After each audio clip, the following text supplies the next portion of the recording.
Hello, friend, and Welcome Wednesday. My name is Travis Norville. I use he, him pronouns. I'm the pastor of Judson Memorial Baptist Church, and thank you for hanging out on this day. It is April 2nd. It's about 3 o'clock. I'm filming this.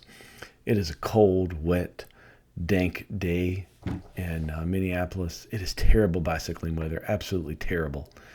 It's also 30 days of biking. April is here in Minneapolis. So if you started yesterday and you did great, you woke up this morning and you're like, no way. But you see tomorrow and you're like, I could do it then.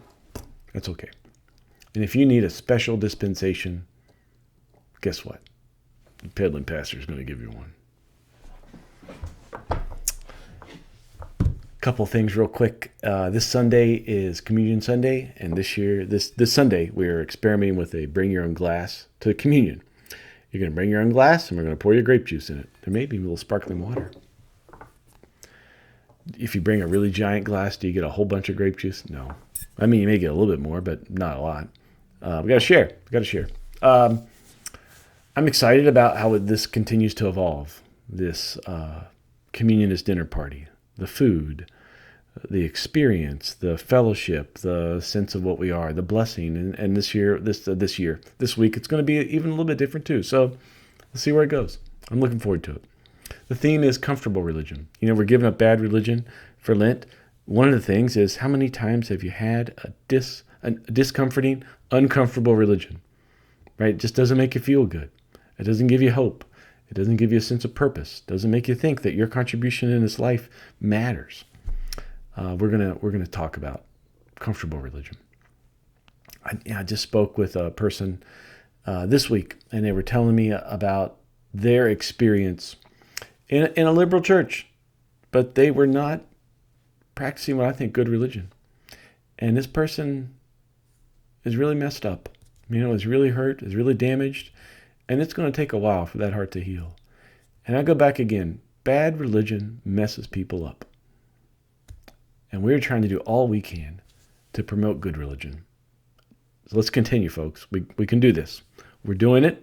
We will continue to do it, and we can make a positive impact in people's lives. Speaking of positive impacts, this Sunday, you will by this Sunday, hopefully, you will have received your stewardship letter. If you don't get it, don't worry. It'll be available as a special email the first of the week. And if you're not on our email list or on our mailing address system, we will make sure that there is a link on the next week's YouTube video for you to take a look at that. But I want to read my letter that I wrote, that's included in that, just as my message for you this week. I was at, speaking of these readers, I was at Costco a couple months ago, and never did in my life did I think that I would be at Costco on a Saturday spending time looking at reading glasses. But there it was. This guy comes up behind me and says, "Getting old sucks." And I just turned around and said, "Yeah, it does." Right before I went to film this video, I got up and my foot was hurting, and I was like, where the hell did that pain come from? But here we are. Hey, one of the greatest gifts, here we are, this is my stewardship note. One of the greatest gifts that Judson Church offers the world is a personal reflection. We give people 5 minutes to share their truth, their pain, their questions, their deep joy, what's on their heart. And I ask you to allow me to offer my own personal reflection as I share this stewardship contribution. This year will be my 13th year serving as your pastor. I have a difficult time believing that, but it's true. It has been and continues to be one of the great honors of my life to serve as your pastor.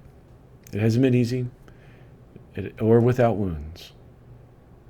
Sometimes in the middle of January when it's 20 below and I'm pedaling down Harriet Avenue, I have wondered, what in the world am I doing here in Minneapolis? Sometimes on a lonely Wednesday morning, I ask myself, what do I have to show for all the work and energy I have invested in this community? But then something happened this fall, more than the election. There was a shift in my heart and a shift in yours and in the greater community. It was as if all of the soul force you and I have invested in each other in this church and this community started to pay dividends over and over and over. I don't know about the future of religious life in this nation, but I know I need this church now more than ever. If there ever was a time myself and the community needs our core values of social justice, hospitality, deep spirituality, and joy, it is now more than ever. I know that if there ever was a time when Judson Church had an opportunity to share its best self with the community, it is now more than ever. I feel in the marrow of my bones that I, you, the neighborhood, the community, the Twin Cities need a thriving and flourishing Judson Church now more than ever. And our pledges make this happen. Your pledge card, you'll get it in the mail, in an email, on a link to download. We're asking you to have them back in by April 18th.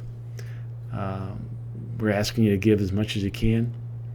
And we're going to keep investing in this community, expanding in the community, and keep practicing good religion.